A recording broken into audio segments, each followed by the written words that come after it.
Good morning mga kapatid.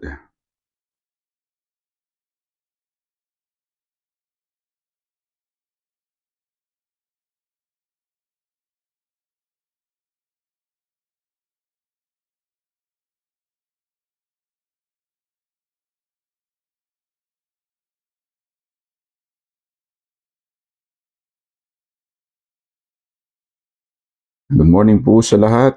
Musta po kayo?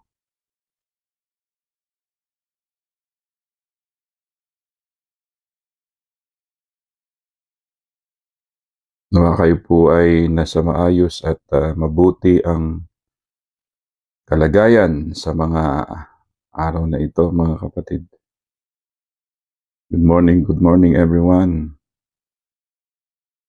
Paki-share lamang po itong video po natin para sa mga kaibigan, sa mga kakilala, sa mga kamag-anak po, sa mga kapatid sa pananampalataya, sa mga ka-group chat, di ba? Ayan, shoutout po sa inyong lahat mga kapatid. It's another brand new day.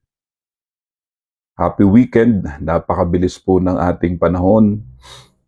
At isa na namang pag-uusapan at pag-aaralan natin sa umagang ito na ang tanong ay ano daw ba ang ibig sabihin ng pagkaligaw sa espiritual?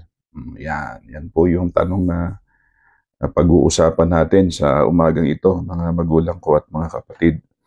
Kaya bago yan, binabati po muna natin ang mga may kaarawan ngayon. Happy birthday po to those who are celebrating their birthday today. Happy birthday sa inyo.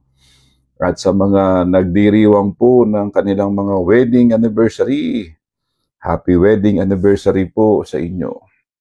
Ayan, shoutout po sa inyo mga kapatid, sa mga kasama po natin ngayon.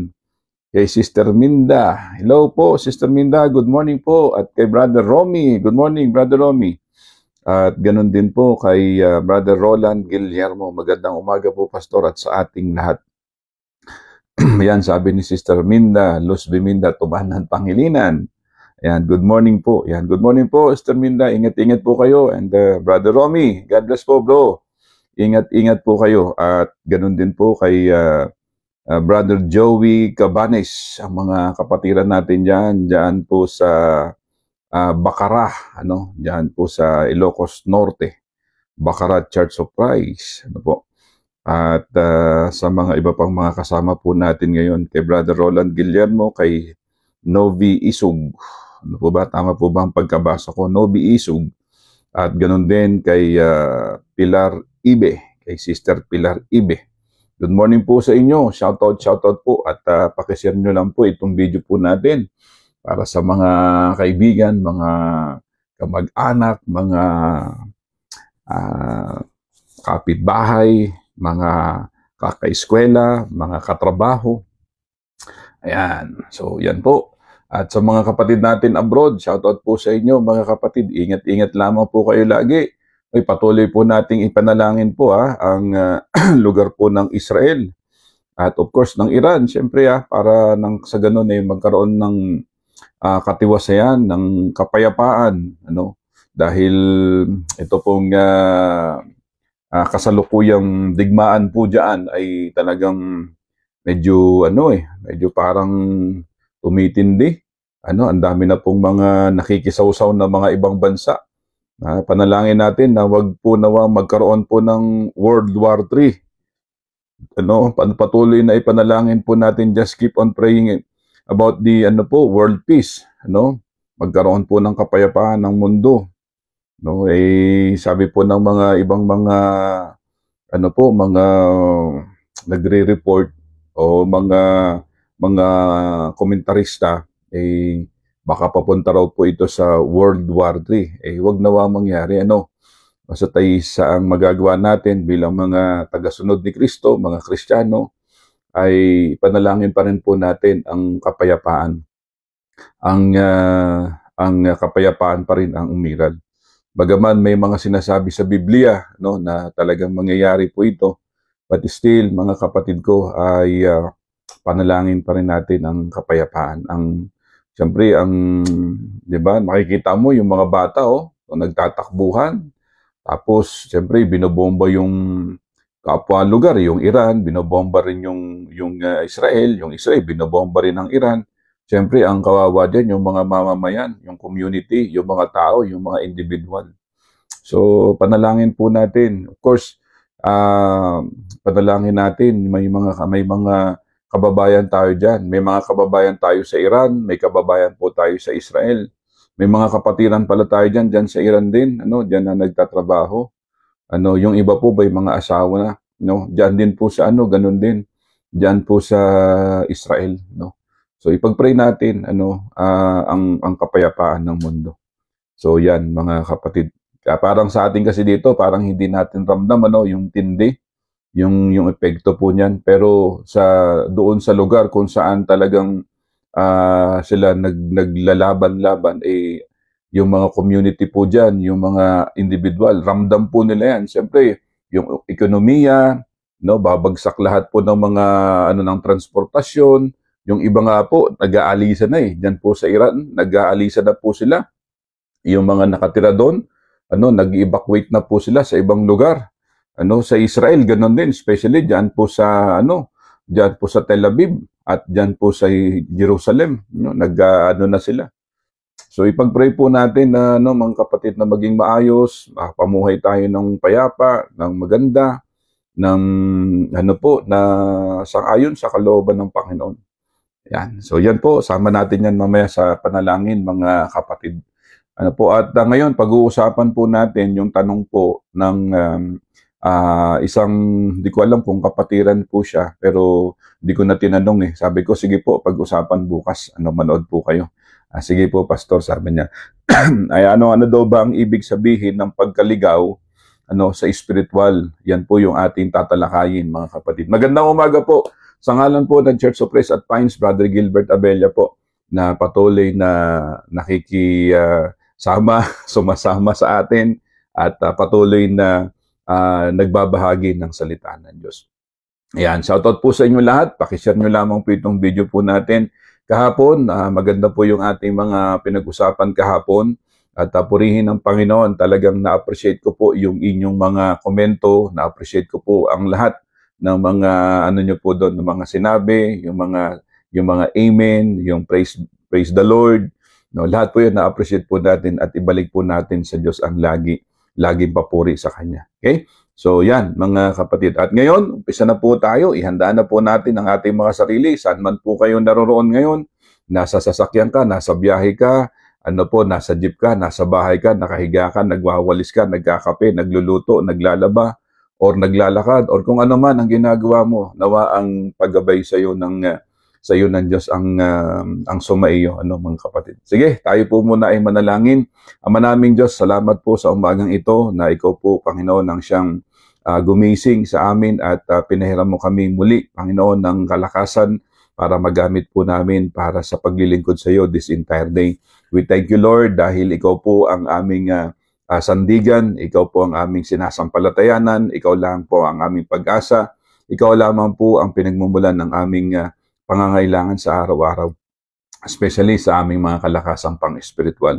Sa oras na ito at sa umagang ito, ang hiling po namin, pairamin mo kami ng sapat na karunungan, talino at pangunawa, upang lubos po naming maintindihan ang mga tatalakayin po namin sa umagang ito, patungkol po sa tanong na ano ba ang ibig sabihin ng pagkahiwalay sa espiritual or pagkaligaw sa espiritual. Kaya Lord, I pray that please be with us and please lend enough wisdom, Father God, na naway magamit namin ito para maintindihan namin, maunawaan namin ang aming pag-uusapan sa umagang ito. Ang lahat ng ito, O Diyos, ay aming binabalik sa iyo, taglayin po ang papuri at pasasalamat sa tanging pangalan lamang po ng aming Panginoong Jesus. Amen. Amen. Magandang umaga mga kapatid. Ano daw ba ang ibig sabihin ng pagkaligaw sa espiritual? Ang salitang ligaw ay ginagamit sa Biblia ng mga tagasunod ni Kristo, ng mga Kristiyano upang tukuyin ang mga taong hindi pa nakakatagpo ng buhay na walang hanggan kay Kristo. So ito daw po yung mga naligaw, ito daw po yung mga salita po na ginagamit doon sa mga hindi pa tumatanggap sa Panginoon or wala pang malalim na pagkakilala sa Panginoon. Ito daw po yung mga taong ligaw sa espiritual. Kaya nga ang sabi po ng Lucas 19:10, naparito ang anak ng tao upang hanapin at iligtas ang mga nawala or sa ibang mga salin ang mga naligaw. So may mga naligaw talaga. So yung mga naligaw ay sila po yung mga napalayo, napahiwalay, at tinutumbok nila yung sarili nilang landas, yung sarili nilang gawain, no, na hiwalay doon sa gawain ng Diyos. So yan po yung mga taong naligaw base po sa dinidescribe at base po sa paliwanag ng talata. Doon po sa Lucas 19, 10, mga kapatid. Luke chapter 19 verse 10. Ulitin natin, sabi dito, ang anak ng tao ay naparito upang hanapin at iligtas ang mga nawala. Hindi ba't yan po ay pangungusap niya dito nung kaharap niya si Zacchaeus, doon po sa Luke chapter 19. Kaya ang mga taong ligaw sa espiritual ay nahiwalay sa Diyos, mga kapatid, at bigong mahanap ang daan pabalik sa Kanya. Kaya naligaw nga di ba? Siguro kapag kayo nakakita ng mga naliligaw, syempre ligaw Gusto man niya makauwi dahil ligaw, hindi niya alam kung paano makauwi. Di ba? Dati nung araw, ewan ko kung ito po ay naririnig nyo nung araw o baka kayo nagawa nyo po ito. Di ba? Kapag ikaw daw po ay naliligaw at hindi mo alam ang pauwi, baliktarin mo daw yung damit mo. Diba? Baliktarin mo daw yung suot mong damit tapos makakauwi ka na. Ewan ko kung epektibo yan pero hindi ko pa na experience yan sabi nung araw din kapag marunong kang magbasa, hindi ka naman maliligaw. O di ba? Pag marunong kang magbasa, yung sinasabi nila, ito yung sasakyan mo, o ito yung daan dito. At sabi pa nila, kapag marunong kang magtanong, hindi ka maliligaw. Di ba? Paano kung mahiyain ka na hindi ka marunong magtanong, maliligaw ka nga. So yun po yung mga isa sa mga mga kinikonsidera natin in order para hindi po tayo maligaw kung saan man tayo mapuntang lugar na hindi natin alam kung ano yung meron doon, kung ano yung mga kalye na nandoon or kung ano yung mga lugar na nandoon. Kaya mahalaga po yun. Sabi nila, marunong ka dapat magtanong, dapat lagi mong kasama si magtanong. Tapos lagi kang magbabasa dahil marunong ka magbasa. Of course, siyempre yung salita po na kapag naliligaw ka, baliktarin mo yung damit mo. Parang ito po yung mga na lang mga kasabihan na lang or mga myth yan po Pero para sa akin, hindi ako naniniwala dahil hindi ko pa naman na-experience yun na baliktarin yung damit para hindi ka maligaw. Yan po mga kapatid, mahalaga ang magtanong, mahalaga ang of course magsiyasat, mahalaga po ang titingnan mo, syempre pakiramdam at magbasa. Ganun yun. Ngayon, yun po yung dinidescribe po ng Biblia, ang pagkaligaw ay hindi niya po alam kung paano bumalik. Ganun naman Naliligaw ka nga hindi mo alam kung paano bumalik Ngayon, kung marunong kang magbasa, marunong kang magtanong, marunong kang makinig, marunong kang umintindi, makikita mo, kahit saan kang lugar, hindi ka maliligaw kasi kahit nasabihin mong bago ka pa lang doon, kahit nasabihin mong first time mo pa lang nakarating doon, pag marunong kang magbasa, magtanong, ituturo ka. Minsan yung mga nagtuturo din ng lugar, minsan alam niyo yun, minsan nang loloko O ganito, hindi mo alam saan ba, dito sa kanan o dito sa kaliwa. May mga ganon. Kaya maliwanag po na ang mga taong ligaw sa espiritual ay nahiwalay sa Diyos, at sabi nga at bigong mahanap ang daan pabalik sa Kanya. Okay, so ang pagkaligaw ay katumbas ng paglakad palayo. At mabigong makabalik muli. Yan. Kahit saan po kahit saan Kung ikaw po ay sabihin natin na wala kang mabasang mga street lights or wala kang pwedeng mapagtanungan, kapag ligaw ka talaga makabalik doon sa gusto mong puntahan. So, bigo kang makabalik doon sa gusto mong balikan. Kasi wala hindi mo alam saan ba dito? Ano bang kalye to? Walang kalye, walang tapos sabihin natin wala pang Google Map or wala kang mapagtanungan pa. Bigo ka talaga, mahirapan ka talaga doon. Kaya nga, yung pagkaligaw daw ay pagkatumbas ng paglakad palayo, at pagkabigong makabalik muli. Kaya nga ang mamumundok Ano, sabi nga, taong mahilig umakyat sa bundok ay maaring maligaw kapag mali ang kanyang dinaanan at hindi na makabalik pang muli. O, 'di ba? Sa ganyan, marami po tayo mga nababalitaan na ganyan sa mga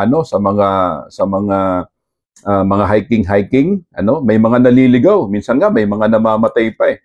Siguro yung alam nyo po diyan sa may bandang Arayat, Mount Arayat, may mga naligaw na hindi nila na saan ba yung lugar? O saan ba dito? At diyan po banda sa may Laguna, may mga lugar diyan na mga na mga Mount Makiling, may mga nabalita, 'di ba? Na naligaw tapos yung iba may namatay diyan na hindi nakabalik. So ganun kadelikado dahil walang sign, walang mga arrow, wala eh. So maaring ganun po mga kapatid, maaring mawala ang isang bata kapag napalayo siya sa kanyang mga magulang. Ganun din ang halimbawa. At hindi niya alam kung paano siya mahanap. Ganun din sa mga bata. Kapag hindi mo, alam mo, napahiwalay ka sa magulang mo, lalo tigit kung ikaw yung wala pang muang, 'di ba? Kapag sa mga sa mga mall, may mga po doon may mga information ganito, yung mga ganyan, may mga paalala. Sa mga parke, yung mga anak ninyo, hawakan ninyo, wag niyong bibitawan yung mga anak ninyo kasi baka mahiwalay sa inyo, lalo tigit kapag yung maraming tao, ganun. Kapag maraming tao at napahiwalay sa iyo, na nabitawan mo yung anak mo, hindi niya na alam yan kung saan siya. Saan na yun? Yung mama ko o kung daddy ko, kung ano man. So hindi niya alam kung saan siya pupunta. Malilito yun, maliligaw. So ganun mga kapatid, ang mga tao ay ligaw sa espiritual. Ang mga tao ligaw sa espiritual dahil tayo ay lumayo sa Diyos. Sa buhay espiritual at hindi natin alam kung paano siya masusumpungang muli. Kaya nga, mga kapatid, kaya nga sinasabi ni Jesus Christ, ako yung daan. 'Di ba? Ako yung daan, ako yung katotohanan, at ako yung buhay. Walang makapupunta sa Ama kundi sa pamamagitan ko. Hindi ba sinabi po ni Jesus diyan po sa 14:6 ng aklat ni Juan? So siya lang yung daan. So maliban sa kanya, wala nang ibang daan. Posibleng ang lahat ng mga ibang mga daan maliban kay Jesus, puro yan, daan papuntang kapahamakan. 'Di ba? Daan papuntang kapahamakan, papuntang kamatayan. Kaya nga yung sinasabi po ng Kawikaan, ito po ang ating mababasa. Dito muna tayo sa Kawikaan. Kawikaan 14:12. Ano ang sabi po ng talata? Sabi ng Kawikaan 14:12, may daang matuwid sa tingin ng tao, ngunit kamatayan ang dulo nito. Akala natin yung daan na tinatahak natin is matuwid para sa atin, hindi mo alam yung dulo pala niyan ay kapahamakan. So, 'di ba? So, pangit 'yon, mahirap 'yon, delikado 'yon. Mga kapatid. Kaya ang tinuturo sa atin, kaya sabi din po ng Biblia dito po sa Isaiah chapter 53 verse 6. Ano ang sinasabi ng Bible sa Isaiah chapter 53 verse 6? Ito po ang wika sa atin. Sabi dito, tayong lahat ay parang mga tupang naligaw. Nagkanya-kanya tayo ng lakad, ngunit inibig ni Yahweh na sa kanya ipataw ang parusang tayo ang dapat tumanggap. So maliwanag sa talatang ito na sinasabi na tayo daw po, ang mga tao ay parang mga tupang naligaw. Naligaw tayo dahil marahil sa mga gawain ng mga buhay po natin na hindi umaakma doon sa gusto ng Diyos, at naligaw tayo hanggang sa padagdag ng padagdag, parami ng parami, ang mga nagagawa nating mga bagay na mali, nakakala po natin ito yung papunta sa Panginoon, nakakala po natin ito po yung nakapagbibigay ng kaluguran, kapurihan sa Diyos, ay hindi pala. Tayo po'y palayo ng palayo, tayo po ay naliligaw na pala. Napupunta na pala tayo doon sa isang makapal ng yungib, parang napupunta ka na doon sa doon parang nandoon ka sa isang taniman po ng mga tubo. 'Di ba? Nandoon ka nasa gitna ka na ng taniman ng tubo, hindi mo na alam kung paano lumabas. Hindi mo alam kung paano 'di ba, yung mga maze, hindi mo alam kung saan ba labasan dito, 'di ba? So maliban na meron pong araw. So akala ng tao doon sa kanyang ginagawa, nakakala ng tao, siya po ay lumalapit sa Diyos at siya po'y papalapit sa Diyos sa pamamagitan ng mga gawain ng sanlibutan na ginagawa niya at nakikiayon sa gawain ng mundo. So, yun po. Kaya sabi doon, tayong lahat ay tulad ng mga tupang naligaw. Naligaw. Hindi mo na alam kung saan ba to, ano ba ito, tama ba itong ginagawa ko? Ayos ba itong ginagawa ko? Ito bang ginagawa ko papunta sa Diyos? Ito bang ginagawa ko ay natutuwa ba ang Diyos? Ito bang ginagawa ko, papalapit ba ito sa Diyos? Ito bang ginagawa ko, sang-ayon ba ito sa kalooban ng Diyos? Pero sabi po ng Isaiah, chapter 53, tayo'y parang mga tupang naligaw. Nagkanya-kanya tayo. Di ba ganun? Nagkanya-kanya tayo. Ng lakad. Ngunit pinataw ng Yahweh sa kanya ang kaparusahan, tayo ang dapat tumanggap. Ngayon, ito pong talatang ito, dito po sa Isaiah chapter 53 verse 6, ito po ay inihambing ng Biblia sa mga taong tulad ng mga tupa ng Biblia na ang mga tao ay kagaya sa tupa. Na tayo nagkawatak-watak, at doon po sa awit, 'di ba? Sa awit 23, doon yung sa The Lord is my shepherd, I shall not want. He makes me lie down in green pasture. Alam nyo, kasi yung chapter 23 ng Book of Psalms, yan po ay 6 verses yan, mga kapatid ko. 'Di ba? Ang ganda po ng mga talata na nabanggit po doon. Kaya kita nyo kung babalikan natin, diyan po sa Isaiah 23, ang wika sa atin ay ganito, mga kapatid. Sabi dito, si Yahweh ang aking pastol, hindi ako magkukulang, ako'y pinahihimplay na mainam sa pastulan at inaakay niya ako sa tahimik na batisan. Binibigyan niya ako niyong bagong kalakasan at sang-ayon sa pangako na binitawan. Sa matuwid na landas, doon ako inaakay kahit na ang daay tumatahak sa karimlan. Sabi doon, even though I walk through the valley of the shadow of death, I will fear no evil. Ang tungkod mo, your rod and your staff, they comfort me. You anoint my head, my cups overflows, di ba? Ikaw ay may mahandang dulang iyong ginagawang nakikita ng kaaway, nalulugod ka sa akin at ang ulo ko ay langisan at pati ang saro ko ay iyong pinapaapaw. Sabi doon, tunay na ang pag-ibig mo, ang iyong ang iyong kabutihan sasaakit, tataglahin. Habang ako'y nabubuhay, doon ako sa templo, lalagi at mananahan. So, mga kapatid, sabi doon, bilang mga tao, tayo po yung mga nangaligaw at nagbibigay lang po sa atin ng tamang direksyon, walang iba kundi ang Diyos. 'Di ba? Doon po sa Juan, 'di ba? Binanggit din po doon sa Juan. Sa Juan 11 hanggang 14. Doon po sa John chapter 10, may sinasabi po dito at tignan po natin. John chapter 10 verse 11 hanggang verse 14. Ang sabi po ng talata, ako ang mabuting pastol, iniaakay ng mabuting pastol ang kanyang buhay, iniaalay ng mabuting pastol ang kanyang buhay para sa mga tupa. Ang upahan ay tumatakas kapag nakikitang dumarating ang asong gubat. Iniiwan niya ang mga tupa, palibasay hindi siya pastol at hindi kanya ang mga tupa. Kaya't sinisila ng asong gubat ang mga ito at pinangangalat. Doon sa verse 13 ay ito yung sabi.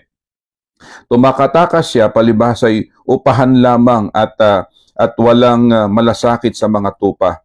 Sabi po dito, ako ang mabuting pastol kung paanong nakikilala ako ng Ama ay siya'y nakikilala ko. Gayon din naman nakikilala ko ang aking mga tupa at ako na may nakikilala nila. At inaalay ko ang aking buhay para sa mga tupa. So yun po ang tinuturo sa atin at sinasabi po ng banal na kasulatan. So si Jesus Christ, ang Diyos po ang siyang pastol natin. He is the shepherd of our soul. And that is why, mga kapatid ko, hindi tayo naliligaw. Dahil tayo po ay nasa Panginoon na. Pero bago po sa kalalagayan natin ngayon na hindi na tayo naliligaw, hindi ka na pwedeng dayain ng kaaway, hindi ka na pwedeng utuin ng kaaway, hindi ka na pwedeng dalhin ng kaaway sa kamalian, hindi ka na naliligaw. Pero bago yan, dati ligaw tayo, hindi natin alam ano bang ganito. Kaya dati nagsusuri tayo. Di ba? Dati nagsusuri tayo. Ako po, personally, nagsusuri po ako dati. Praise be to God. Binigyan tayo ng karunungan ng Diyos na pagsuri. Dati nagsusuri po ako eh. Ang dami na po akong mga naatinan. Sa totoo, para po sa inyong kaalaman, marami na ako naatinan. Hindi ko nababanggitin kung ano yung mga naatinan ko na yan. At dito po ako dinala ng Panginoon. Nung dito ako dinala ng Panginoon, doon sa amin, sa lugar namin, and praise be to God.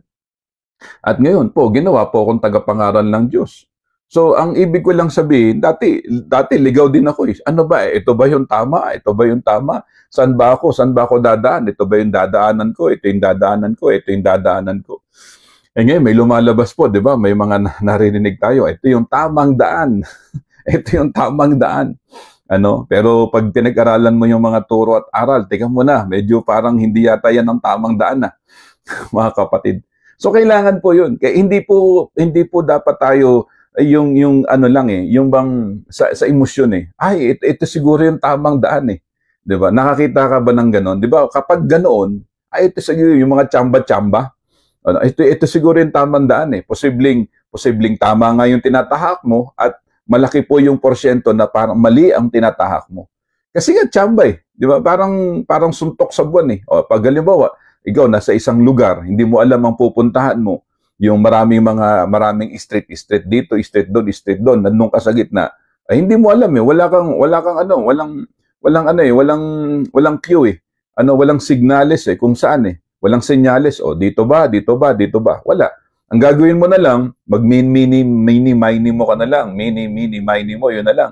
O kaya, kung ano man, kung kaya pipikit ka tapos tuturo ka kung saan mapatapat yung daliri mo, doon ka pupunta.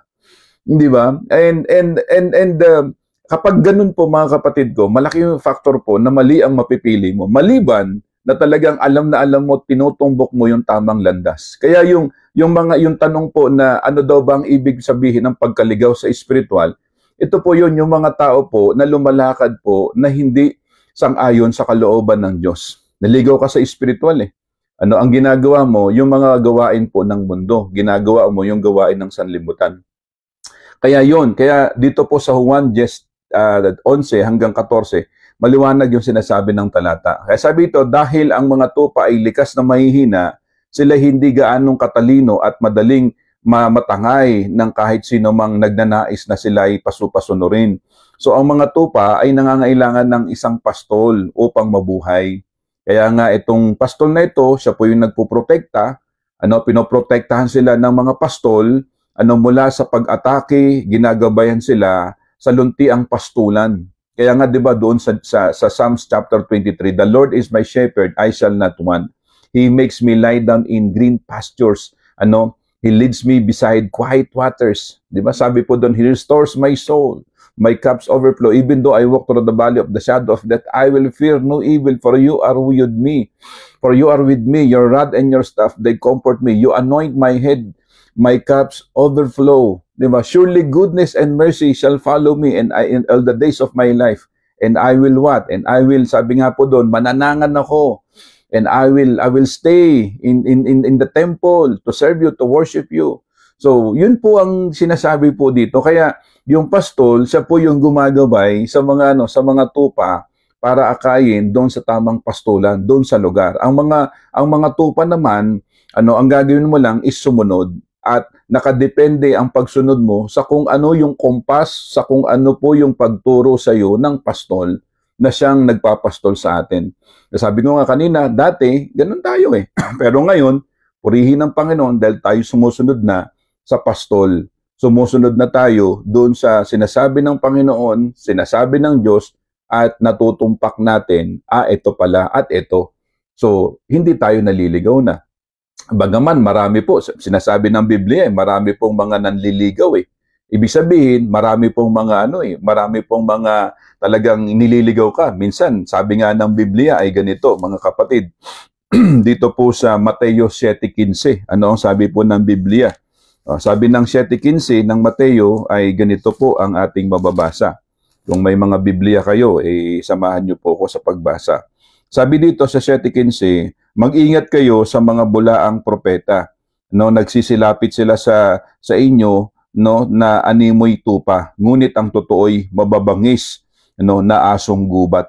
No? So yan, sabi niyan, makikilala ninyo sila sa kanilang mga gawa, no, napipitas ba ang ubas sa puno ng dawang o ang igos sa puno ng aroma?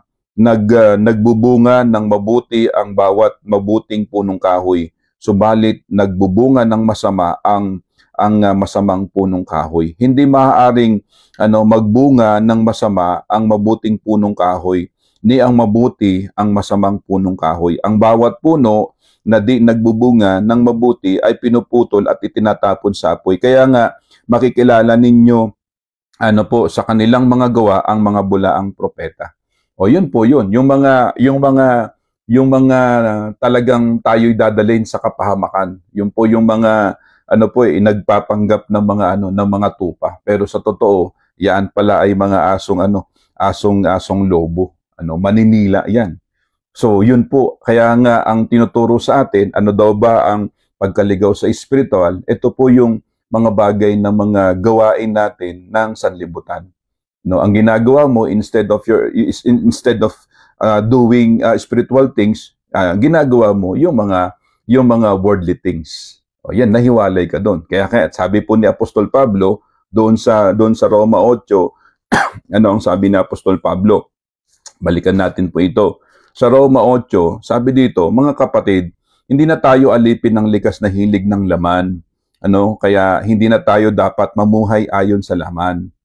So ibig sabihin, yung mga iligaw sa spiritual, ito po yung mga namumuhay ayon sa laman, ayon sa gusto ng kanilang iniisip dito sa laman. Sapagkat mamamatay kayo kung namumuhay kayo sa laman. Ngunit kung pinapatay ninyo sa pamamagitan ng Espiritu Santo ang mga gawa ng laman, mabubuhay kayo. Sabi ng verse 14, ang lahat ng pinapatnubayan ng Espiritu ng Diyos ay mga anak ng Diyos, sapagkat hindi kayo tumanggap ng espiritu ng pagkaalipin upang muling matakot.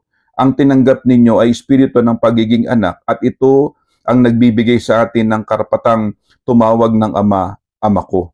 Kaya nga ang espiritu nga ang nagpapatotoo kasama ng ating espiritu na tayo'y mga anak ng Diyos. At yamang mga anak ng Diyos, yamang mga anak, tayo'y mga tagapagmana ng Diyos kasamang tagapagmana ni Kristo. Sapagkat kung tayo'y nakikipagtiis sa Kanya, tayo'y dadakilain din kasama niya. So, maliwanag yung tinuturo sa atin ng Biblia. No, ang sabi nga daw po doon, kung tayo po ay mga alipin ng laman, ibig sabihin ng mundo, gawain ng mundo, tayo po ay lumalayo sa gawain ng espiritual. Kaya nga ang sabi po ng talata, sabi ni Apostol Pablo, patayin ninyo ang gawain ng laman sa pamamagitan ng gawain ng Espiritu Santo.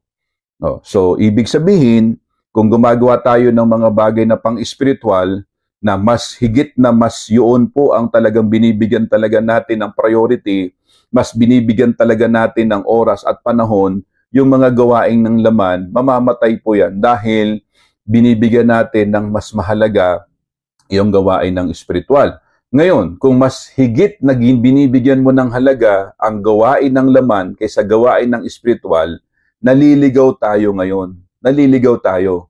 Hindi mo alam kung paano bumalik dahil gumagawa ka ng sang-ayon sa gawain ng mundo, ng sanlibutan. Kaya nga, 'di ba? Uulitin natin doon sa unang Juan 2:15. Unang Juan 2:15, 16 hanggang 17. O sige nga, kung hawak nyo po yung Biblia nyo, pwede nyo pong i-copy-paste, pwede nyo pong ilagay dyan sa comment section. 1 John chapter 2, verse 15, 16 hanggang 17. Maliwanag yan. Hintayin po natin yung komento nyo po. No? So, ito mga kapatid, ang tinuturo sa bawat isa po sa atin. Kaya nga, pinoprotektahan ng pastol mula sa pag-atake, ginagabayan sila sa luntiang pastulan at patuloy na nagbabantay upang walang mawala sa kanila. Ang mga tupa ay madalas na maligaw mula sa kawan, kaya madali silang mabiktima, sa spiritual na kahulugan, ang mga tao ay madaling maligaw sa landas, kaya na napakadali silang tangayin ni Satanas. Di ang kaaway, di ba? Kaya nga, di ba, ang sabi ng Panginoong Kristo, para hindi kayo madaig ng kaaway. sabi doon, watch and pray so that you will not fall into temptation. The spirit is willing but the flesh is weak. So sinabi ng Panginoong Jesucristo yan eh. Binigyan niya na po ang mga dapat gawin, binigay na po sa atin ang mga formula in order for us na tayo po'y lumago spiritually at para tayo po'y makaiwas sa gawain ng laman. O sabi doon, magmatsyag kayo at manalangin, para hindi kayo madaig ng tukso, sapagkat ang espiritu'y laging nakahanda, ngunit ang laman ay mahina.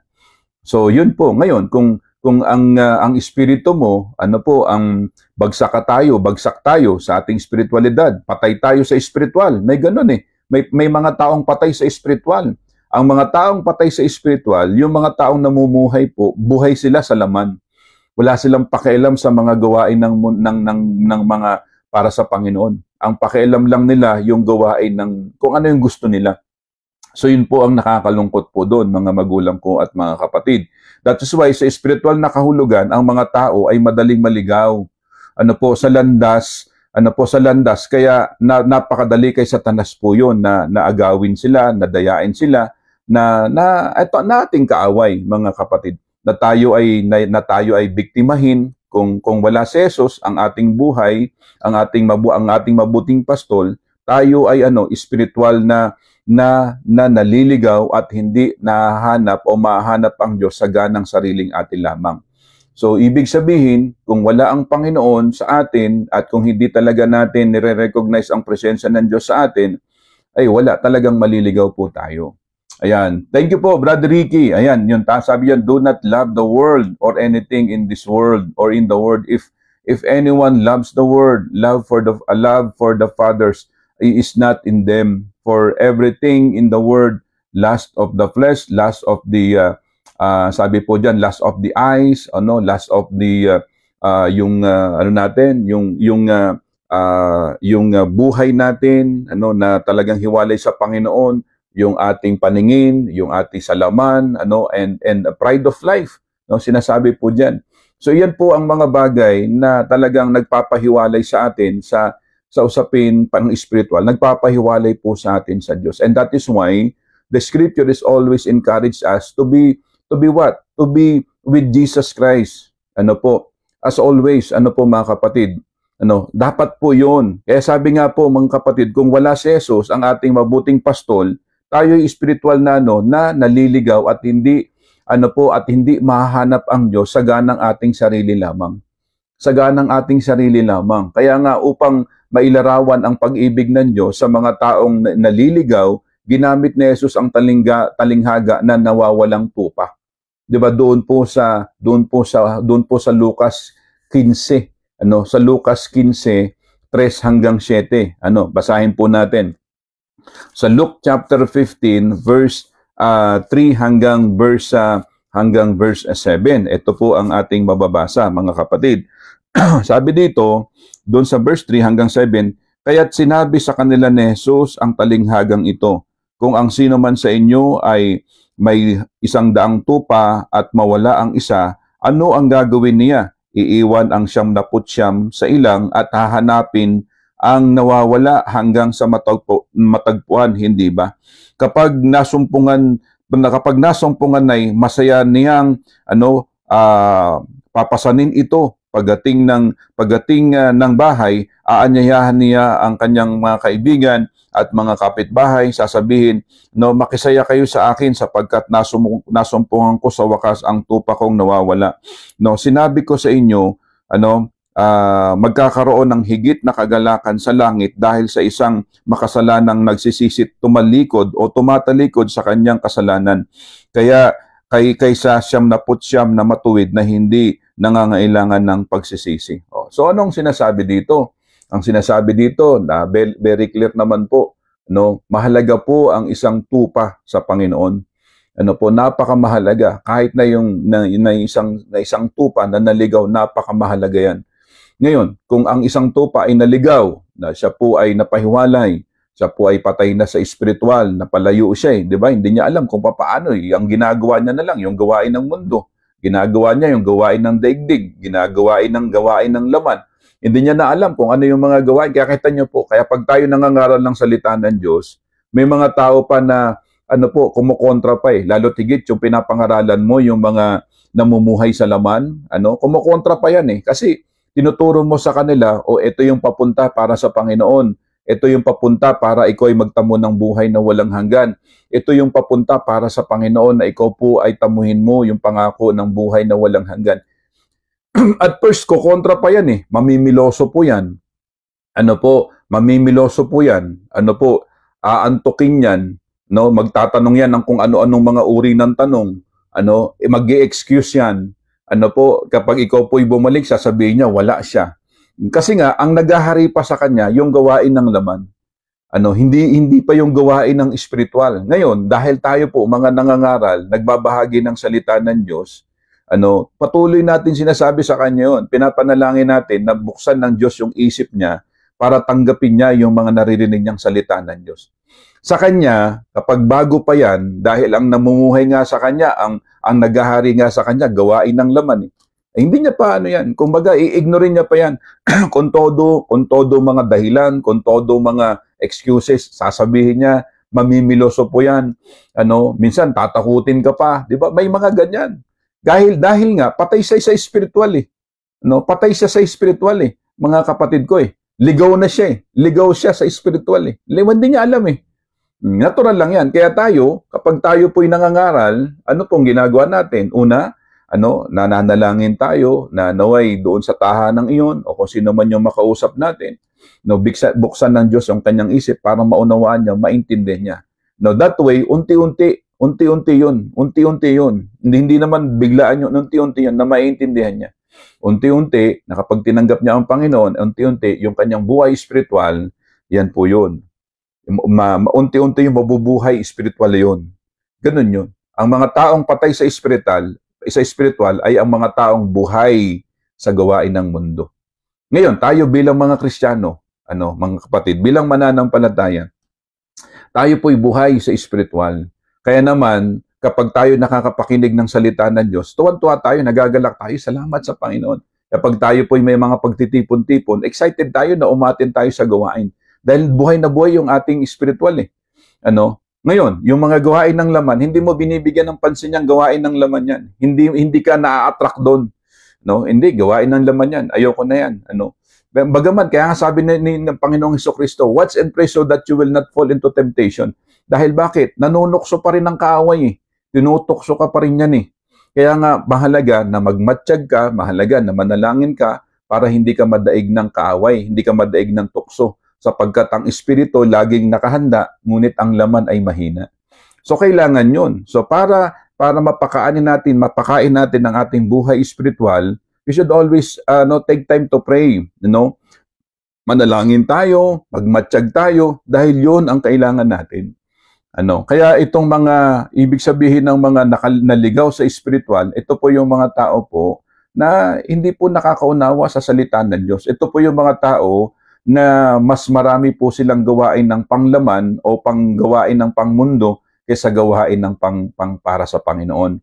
So, yun po ang katotohanan dito, mga magulang ko at mga kapatid. Kaya nga, maliwanag sinasabi po dito ng ating Panginoon na ang mga taong naligaw ay yung mga taong yung mga tao po na ginusto yung maligaw sila. Ganun naman eh. O yung iba naman po, mga inosente, hindi po namin gustong maligaw kami. Pero bakit nandun ka ngayon? O, 'di ba? Syempre, nahumaling ka na eh. Kagaya nung sinabi po ng 1 John chapter 4, chapter 2, verse 15 hanggang verse 6 hanggang verse 17. Kaya nga matapos po ang mahabang oras ng bigong paghahanap ng tamang daan, nagpasya ang tao na siya ay lumapit sa Panginoon. Sa atin, 'di ba? Sa atin po. Sa atin bilang mga tao, tayo po'y nagpasya na lumapit sa Panginoon at tinatahak na po natin ngayon ang tamang pamumuhay, ang tamang daan na sumusunod tayo sa Panginoon. Yun po, dapat may pagpapasya. Yun po mga kapatid. So, ang Kristyanismo ay hindi kumikilos sa ganong, sabi nga, yung kaparaanan lamang natin, kundi kaparaanan ng Diyos. Itinuturo sa atin na kapag tayo po'y naligaw, bilang Kristiyano na, may mga ganon eh. May mga tao po na may mga Kristiyano na niligaw uli, ay wala na. Sabi nga ng iba, wala. pinatay na naman niya yung gawain ng spiritual o ng gawain ng espiritu. Nabuhay na naman siya sa gawain ng laman. So hindi po dapat ganun. 'Di ba? Meron naman pong tinatawag na Kristiyano ka na, namumuhay ka pa sa laman, pero anong tawag po diyan? Hindi ba yan po yung tinatawag na carnal Christian. So hindi dapat ganun. Kasi kapag ikaw po'y carnal Christian, mahirap po yan mga kapatid ko. Yung bang pwede ka sa gawain ng laman, pwede ka sa gawain ng spiritual. Anong mangyayari dyan kapag carnal Christian ka? Ang Espiritu Santo ay namimighati. Sabi po sa Efeso 4:30, namimighati. Kaya nga ang sabi ni Apostol Pablo, wag ninyong papagpipighatiin ang Espiritu Santo na siyang binigay sa inyo bilang tatak ng inyong kaligtasan. Ngayon, bakit at kailan ba namimighati at bakit namimigati ang Espiritu Santo? Kapag ginagawa natin yung gawain ng laman, mas higit na sinusunod natin yung gawain ng laman. At unti-unti, kapag mas malaki yung porsyento yung gawain ng laman na ginagawa natin, unti-unti namamatay tayo sa espiritual. Ganun yun. Hanggang sa mawawalan ka na ng gana sa gawain ng espiritual. Sa anong paraan? Hindi ka na makaka-attend, hindi ka na dadalo sa church, hindi ka aatin sa mga fellowship, hindi ka na mananalangin, hindi ka na magbabasa ng Biblia. Unti-unti yun. May ganun. Mga kapatid, don't get me wrong, may ganun. May mga ganung mga Kristiyano. O bakit? Dahil marahil hindi po nila nabantayan ang kanilang mga sarili. Hindi po nila nabantayan. Kaya nga sabi ng Panginoong Jesucristo watch and pray. Magmatsyag kayo at manalangin. Para hindi kayo madaig ng kaaway, para hindi kayo madaig ng tukso, sapagkat ang espiritu ay laging nakahanda, ngunit ang laman ay mahina. So, sino ang may payo? Si Jesucristo. Totoo ba yung payo niya? Totoo. Doon sa mga nahulog uli sa gawain ng laman, hindi sila nakapagmatsyag. Sabi ng ibang mga talata doon sa Santiago, be sober, be vigilant, di ba? Maging mapagmatsyag kayo. Dahil ang kaaway ninyo ay parang leon na umaatungal na naghahanap ng masisila. So yun po mga kapatid ang katotohanan po dito.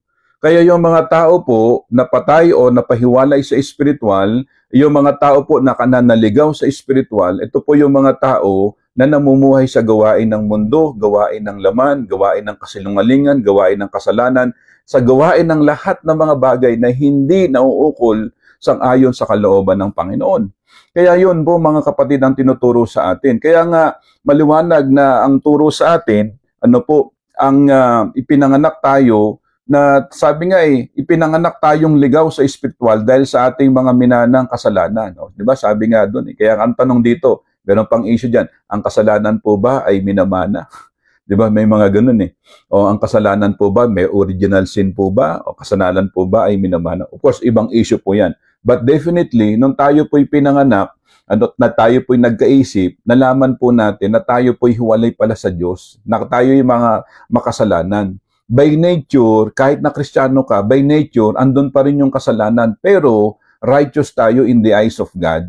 Wala namang pong perpekto Kahit na Kristiyano ka, kahit na mananampalataya ka, kahit na tagasunod ka ni Kristo, kahit na isa kang disipulo ni Kristo, wala pong matuwid. Wala pong kaya sabi ng Biblia, walang matuwid, wala kahit isa. Lahat tayo nangagkasala. Ngayon, nung tayo po ay tumanggap sa Panginoon, ngayon inari niya tayong naging matuwid sa paningin niya. Dahil sa dugo ng ating Panginoong Jesucristo na nabalot sa ating mga buhay na makasalanan. So yun po ang naging sitwasyon po natin ngayon, mga kapatid. Dahil una pa lang, doon pa lang sa Genesis chapter 3, yung the fall, yung pagkahulog ng tao sa kasalanan. At doon po sa Romans chapter 3, verse 23, di ba? Ayan, maliwanag na sinasabi diyan. Nilikha tayo upang siya ay makasama, lumakad ng naaayon at ng may pagsunod sa kanyang kalooban, ngunit dahil sa ating kasalanan, tayo ay naligaw. Di ba? Sa Isaiah chapter 59, verse 2. Tayo po'y nangaligaw. Ngayon, anong dapat natin gawin? Of course, ayaw natin na naliligaw tayo. Ang pangit kaya sa pakiramdam, na hindi ka komportable kapag ang tao ligaw. Ikaw, halimbawa, hindi ka komportable, ligaw ka Diba? Napunta ka sa isang lugar na hindi mo alam yung lugar na yon, naliligaw ka ngayon, komportable ba pakiramdam mo? Hindi, di ba? kakabahan ka, matataranta ka, hindi mo alam kung sino nandoon, hindi mo alam kung paano ka umuwi. Ligaw ka nga eh. No? Ganyan, pag ikaw po halimbawa, natumbok mo na yung daan, o kapanatag ka na, komportable ka na. Kapag ligaw ka, halimbawa, tinatahak mo yung isang lugar, no, nakasakay ka sa bus, o kaya sa mga pampasahero, hindi ka, pag ligaw ka, hindi mo alam, titingin-tingin ka, titingnan mo kung ano yung mga palatandaan, titignan mo kung saan tong lugar na ito, ano man, di ba, ipapamilyar mo. Ay, hindi ka makakano, hindi ka komportable. Pero pag alam mo yung tinutumbok mo, alam mo yung dinadaanan mo, alam mo kung saan ka pupunta, alam mo, pwede kang pumikit, pwede kang matulog dahil tansyado mo yung oras eh. Ganun yun. Eh paano pag ligaw ka, hindi mo alam ang oras, ay hindi mo alam ang lugar, o hindi ka makatulog, hindi ka mapakali. Sa buhay espiritual, ganun din. Ang mga tao po na ligaw sa espiritual, ang lagi niyang ginagawa yung mga gawain po ng mundo. Lagi siyang dilat sa gawain ng mundo. Lagi siya, ganun eh. Ngayon, dahil hindi niya hinahanap ang papunta sa Panginoon, hindi niya hinahanap, ay komportable na siya ron. Diba? Kaya ngayon tayo po, dinadala po natin ang salita ng Diyos sa mga taong naligaw sa espiritual, sa mga taong patay sa espiritual. Sino po yung mga taong patay sa espiritual? Yung mga nabubuhay sa laman. Ganun lang yun kasimple mga kapatid. Sinabi na ni Apostol Pablo eh. Kaya nga ang sabi ni Apostol Pablo doon sa Roma 8, patayin ninyo ang gawain ng laman sa pamamagitan ng gawain ng espiritu. Para mamatay po yung gawain ng laman, unti-unti yan. Hindi naman po yan eh. Gradual yan. Hindi naman boom. Hindi naman po katapos kaagad eh. Unti-unti yan. So yun po mga kapatid ang tinuturo sa atin. Unti-unti. Kaya tayo po, mas matimbang na sa atin yung gawain ng espiritual, gawain para sa Diyos. Kaya tayo excited lagi pag sa mga gawain para sa Panginoon, ay dadalo ko dyan. Ay, pagsamba, ay aatin ako. Pag may mga prayer meeting, Bible study, ay aatin ako. Di ba? Kasi excited ka eh. Kasi buhay na buhay yung spiritual life mo eh. Eh paano kapag yung mga tao, alam mo ba, itong video na ito, itong pangangaral na ito, itong pag-share ng salita ng Diyos, i-share mo yan doon sa mga taong namumuhay sa mundo. Eh sasabihin nila, ay wala akong oras dyan, busy ako. Diba? Busy ako. Yan ang sasabihin nila. Ay, wala akong panahon dyan. Yan ang sasabihin nila. Pero kapag yan ay ito'y sinir mo sa mga kapwa mo mananampalataya, kapwa Kristiyano, sa mga kapatid, ay sige, panonoorin ko yan. Maganda pala, ganyan. Ganun yun. O sa mga Bible study na lang, sa mga pag nag-imbita ka, sister, Brad, may Bible study. Eh dahil siya ay mas matimbang sa kanya ang gawain ng mundo, tatanggihan niya, ay marami akong ginagawa eh. Diba? Ganun yun. Ngayon, siyempre, hindi natin maaalis yun dahil buhay na buhay sila sa gawain ng mundo. Buhay na buhay sila sa gawain ng mundo eh. Pero unti-unti yan. Kaya nga mahalaga yung panalangin. Unti-unti yan. Hanggang sa marirealize nila, eto na yun. Ganito pala yun. Unti-unti yun. Yung mga gawain nila sa mundo, unti-unti nababawasan yan. Yung kanilang mga bisyo, unti-unti yan. Yung kanilang pakikipagganito, pakikipagganon, unti-unti yan mawawala. At unti-unti, ang buhay spiritual ay unti-unting mabubuhay po sa kanila. Kaya yun po mga kapatid ko. Kaya napakamahalaga po na ang bawat tao ay may ituturing na naliligaw o natagpuan. Kaya nga sabi ng Panginoong Jesucristo, sabi niya doon kay Zaccheo, napunta lamang dito ang anak ng tao upang hanapin at iligtas ang mga naligaw. Sa ibang salin, upang iligtas ang mga nawala. Ganun mga kapatid. Kaya lahat tayo ay kabilang sa isa sa dalawang kategorya. Ikaw ba yung naliligaw hanggang ngayon? Or ikaw po yung natagpuan na ng Panginoon? At ikaw po yung nagpatagpo na. Ibig sabihin, ikaw po yung nagpahanap na. May mga ganun kasi na gusto talaga nilang iligaw talaga sila eh.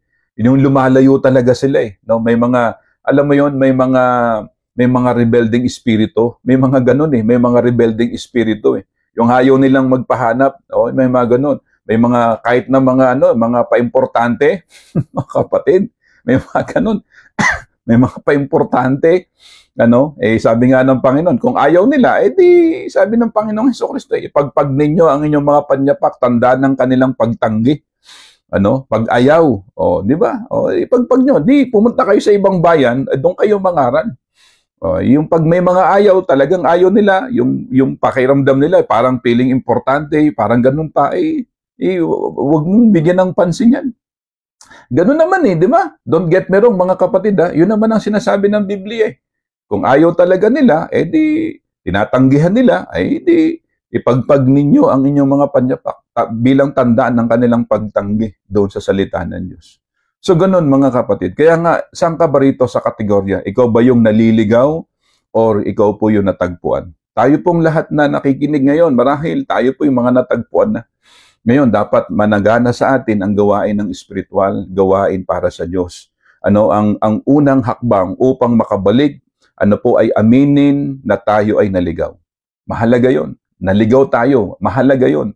Magsisi tayo, aminin natin na tayo ay naligaw.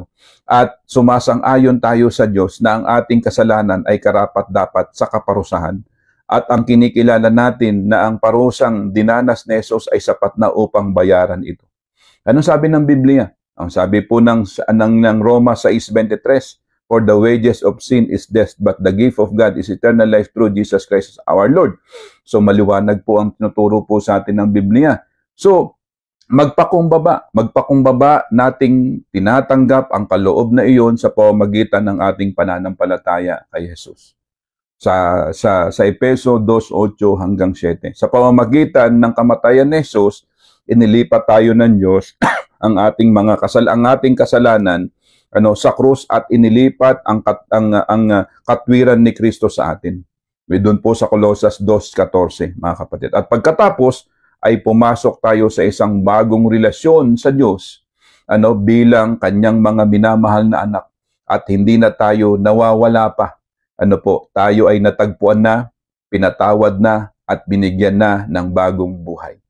2 Korinto 5:17. Ang mga nakipag-isa kay Kristo ay isa ng bagong nilalang, wala na yung dating pagkatao, siya ay bago na. So, yun po mga kapatid. Kaya yung tanong ng kapatid na ito, ano daw ba ibig sabihin ng pagkaligaw sa espiritual? Ito po yung mga gumagawa ng gawain ng laman at hindi niya na ginagawa ang gawain ng gawain pang-espiritual. Mas mas doon. Ngayon, dahil naliligaw, hindi niya alam kung saan ang daan, hindi niya alam kung saan kung sa paano makalabas doon. Kaya tayo po yung sumusundo Tayo po sumusundo. Tayo pong mga nangangaral ng salita ng Diyos. Sinusundo namin kayo. Parang ganito. Halimbawa ako sa akin. Halimbawa, may pinapangaralan ako. Halimbawa, nakita ko na ganyan. Yung pinapangaralan ko, alam ko sa sarili ko na pinanggalingan ko na yon. Yung ginagawa niya, galing ako doon. Ngayon, alam ko kung paano pumunta doon. At ngayon, dahil ako'y nasa Panginoon na, alam ko na kung paanong lumabas. So, ibig sabihin, sinusundo natin siya para makaalis siya doon sa gawain ng ganon, na gawain ng mundo, at maihatid natin siya kay Kristo at maipakilala kay Kristo na siya ay manumbalik, na siya ay manampalataya, na siya ay natanggapin sa Yeso Kristo at mabuhay sa kanya ang gawaing espiritual. Ngayon, yung pagkaligaw, yun yung gawain ng laman. Mas gusto mo yun, liligaw. Meron naman tao na gusto niyang maligaw siya. Di ba? Nagpapakaligaw talaga siya. Pero tayo pong mga nangangaral ng salita ng Diyos, ayaw naman natin yung gusto po natin ng lahat ng mga tao ay makakilala sa Panginoon at matagpuan si Kristo at tanggapin ang Panginoon bilang sariling tagapagligtas. Ganun po ang ating trabaho. Ganun po ang ating misyon, mga kapatid. Okay, so lahat po nawa ng ating pinag-usapan ay maklaro po sa inyo, sa kapatid na nagtanong, ganun po yun. Kaya nga anong kategorya mo ngayon? Ikaw ba yung naliligaw o ikaw yung natagpuan na? Kung ikaw po'y natagpuan na, manatili ka na naglilingkod sa Panginoon. Kung ikaw po'y naligaw o naghahanap ka ng daan para ikaw po ay makaalis dyan sa kinalalagyan mo, ang mahalaga po, kapag merong nangaral sa'yo, kagaya ito, nangangaral tayo, wag mo nang tigasan ang puso mo, wag mo nang tigasan ang damdamin mo. Magpaano ka na, magpahanap ka na, magpasundo ka na. Yung magpaakay ka na. Maraming mag-aakay sa iyo papunta sa gawain para sa Panginoon, papunta sa gawaing espiritual. Ganon mga kapatid ang tinuturo sa atin. Tandaan natin, ang mga taong ligaw ay hindi po yan payapa. Ang mga taong ligaw, hindi po yan komportable. Ang mga taong ligaw, hindi po yan safe. Ligaw nga eh, hindi mo alam kung papaano eh. Ngayon, maliban na lamang po kung napamilyar mo na doon sa gawain na yon, halimbawa, gawain ng mundo, na yung gusto mo, kaya nga, di ba, anong sabi ng Biblia sa 2 Korinto 4:4, hindi sila nanampalataya sapagkat binulag ng Diyos ng sanlibutan ito ang kanilang isip. Kaya binulag ng Diyos ng sanlibutan ito. Kaya hindi sila nanampalataya. O bakit? Na-enjoy na nila yung gawain ng mundo. Na-enjoy na nila yung gawain espiritual. O babasahin po natin uli doon sa 4:4 ng 2 Korinto, hindi sila sumasampalataya sapagkat ang kanilang isip ay binulag ng Diyos ng daigdig na ito. Sila ay binulag nito upang hindi nila makita ang liwanag ng mabuting balita tungkol sa kaningningan ni Kristo na siyang larawan ng Diyos. No, hindi na nila nakita yung kaningningan ng Panginoon. Kasi yung liwanag ni Kristo, yun ang magdadala sa atin sa tamang landas ng pamumuhay. Binulag ng Diyos ng sanlibutan ito, hindi sila nanampalataya. Kaya ini-enjoy na nila yung gawain ng mundo. O patay sila sa espiritual. Patay sila sa espiritual. Naligaw na sila sa gawaing espiritual. Naligaw na sila doon. Yun ang gawain ng laman, yun ang ini-enjoy nila. Hindi sila nanampalataya eh. Dahil yun ang sinasabi ng Biblia, binulag ng Diyos ng sanlibutan ito ang kanilang mga isip. Kaya ngayon, pag pinangaralan mo sila, andyan yung kontra, andyan yung pagiging pilosopo, andyan yung mga excuses, andyan naaawain ka pa, andyan po na lahat na ng mga salita, mumurahin ka, sisigawan ka, ganun yun. Kaya tayo po na nangangaral, huwag tayong magtaka, kasi nga, patay sila sa spiritual. Naligaw sila eh. Naligaw sila eh. Huwag tayong mangangamba doon. Mangaral tayo, pag-repair natin. Meron pa nga talagang nananakit pa eh, nang babato eh. May mga ganyan. Meron akong na-experience na ganyan. Nung nangangaral kami, namimigay kami ng mga pamphlets tapos nag-share kami. Binuhusan pa yung kasama ko, binuhusan pa ng tubig. Ganon yan mga kapatid. Binuhusan, hindi namin kayo kailangan. Naglalaba, binuhos yung tubig. Kapatid. Di umalis kami, pinagmumura kami, nag-aalit sa amin. Wala naman kaming ginagawa. Di siyempre, narinig ng mga kapitbahay. Akala may kaaway yung hindi po kami namimigay lang po kami po yung mga ganyan. Nag-offer lang po kami ng kung pwede mag-Bible study, ganyan. Ayaw. Kapatid, yung kasama ko, binuhusan ng tubig. Tapos kunyari ang sabi, akala ko sa halaman tumama eh. Nabasa siya. Yun po mga kapatid. Kaya ang pangangaral ng salita ng Diyos, akala po ng iba madali, mahirap po talaga. Pero sa totoo, madali sa atin dahil masaya nating ginagawa. Ganun po yun. Pero talagang ganun. Akala po ng iba, lang naman. No, hirap kasi iba-iba yung mga tao, iba-iba yung mga pananaw sa buhay, iba-iba yung mga mindset niyan. Yung iba talaga, mga hudlong. Ako nga, sabi ko sa inyo, ako po, matagal po ako na destino dyan sa Manila City Jail para sa inyong kaalaman. Kasi sino-sino mga tao na i-encounter ko po. Sabi ko, tuloy lang. Nakakaawa yung mga ganun tao. Patay sila sa spiritual eh. Ngayon, siyempre, ikaw, sa pamamagitan ng presensya ng Diyos, gusto mo hanggat maaari, mabuhay sila sa spiritual, makakilala sila sa Panginoon. Ito yung magiging daan para sila makaalis doon sa gawain ng laman, gawain ng mundo, at para sila tumanggap ng buhay na walang hanggan. So yan po mga kapatid.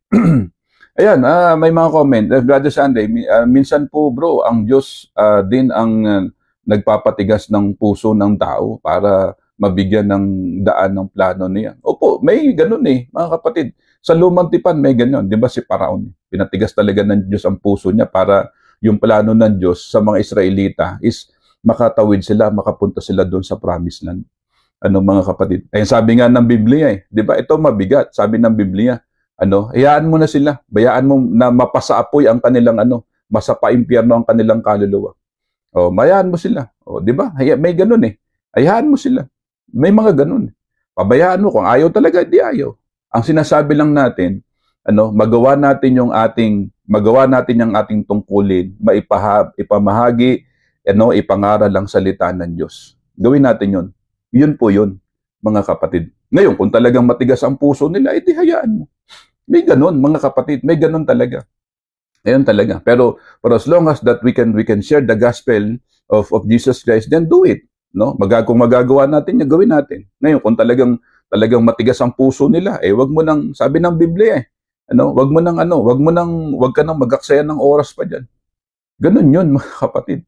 No? Kaya pag nangangaral ako, pag alam ko na medyo nararamdaman ko, medyo ibibigay ko na lang yung oras ko sa iba. Doon na lang, mga kapatid. Ngayon, siyempre, habang hindi mo na siya kausap, pinagpipray mo pa rin na, Lord, ganito, dumating nawa, ganyan, ganyan, ganyan. Ngayon, kung talagang pinagmatigas talaga ng Diyos ang puso niya, edi, so be it. Bahala na ang Diyos doon. Basta tayo, magampanan natin yung ating gampanin na ipangaral, ibahagi ang salita ng Diyos. Ganon, mga kapatid. Okay? So, salamat po sa inyo, sa inyong mga komento, salamat po sa inyong sa lahat po ng inyong oras na nakasama ko po kayo. At naway doon sa kapatid na nagtanong, naway naging naging malinaw po sa inyo. At gusto po natin patuloy na ang ating buhay spiritual ay buhay hanggang sa pagparito ng ating Panginoong Hesukristo. Okay po, so God bless po sa inyo. Bukas po, Saturday, aral at gabay naman po ang ating pag-uusapan. Bukas, 6:30 ng umaga, aral at gabay. Mga kapatid, salamat po sa inyo at pakishare nyo lamang po itong video po. Pakishare nyo lamang po itong pinapanood po natin sa mga kaibigan kakilala nyo. O pwede nyo pong i-post sa inyong wall para yung iba po makita rin po nila. Salamat po sa inyong mga tanong, salamat po sa inyong panalangin, at salamat po sa inyong pakikisa sa bawat isa po sa atin. Tayo po'y manalangin. Ama naming Diyos, salamat po sa paalala mo sa amin, Panginoon, na kami po na bilang mga anak mo ay manatiling buhay at maging aktibo ang aming buhay espiritual, at naway hindi po mamatay at hindi po ito lumayo at hindi po ito maligaw, kundi bagkus manatili po kami sa iyo, na naway patuloy na manangan ka sa amin, patuloy na umiral ka sa buhay namin, at kami din naman bilang mga anak mo, bilang mga tagasunod mo, ay maging active po kami sa gawain para sa iyo, para hindi po kami madadaya ng kaaway. Salamat po sa mga bagay na ito na paalala mo sa amin. Lord, panalangin po namin ang ilang mga kapatid po namin na nasa ibang bansa. Pagpalain mo sila, ingatan mo sila sa mga pamilya po nila, sa mga nangyayari po mga yung digmaan dyan po sa Iran, dyan po sa Israel. Lord, ang panalangin namin na magkaroon po, Panginoon, ng pangmundong kapayapaan, o yung tinatawag na world peace, kapayapaan, Panginoon. Yun lamang po ang magagawa po namin, pero sa huli po, Panginoon, talagang hindi po namin kontrolado ang lahat ng mga bagay-bagay. Ikaw lamang po ang nakakaalam. Ikaw lamang po, Panginoon, ang makakagawa ng lahat ng mga bagay na gugustuhin mo. Kaya salamat po, panalangin namin ang mga kapatid po namin sa mga naturang bansa po, Panginoon, na sila po ay naiipit, Panginoon, sa digmaan. Lord, I pray na ikaw po ang mag-ingat sa kanila, naway meron po silang lugar na safe, Panginoon, sila, na doon sila manatili, para hindi po sila maano at hindi po sila maging biktima po, Panginoon, ng napakatinding digmaan na ito. Salamat po, at kami bilang mga Kristiyano, patuloy namin ipinapanalangin ng mga namumuno sa amin, nawa bigyan mo sila ng wisdom bago sila umaksyon, bago sila magpasya, nawa ay ito po'y maging sang-ayon sa iyong kalooban. Salamat, O Diyos, ingatan mo kami sa buong maghapon. Salamat po sa mga biyaya, salamat sa pag-iingat. Nawa ang lahat ng mga gawain po namin, nawa ito po'y makapagbigay lagi ng kapurihan para sa iyong pangalan. Ang lahat ng ito, O Diyos, binabalik namin sa iyo at panalangin sa pangalan lamang po ng aming Panginoong Jesus. Amen. Amen. God bless everyone. Keep safe, keep healthy. See you again tomorrow, mga kapatid, sa ating programang Aral at Gabay. God bless po. Ingat-ingat, mga kapatid.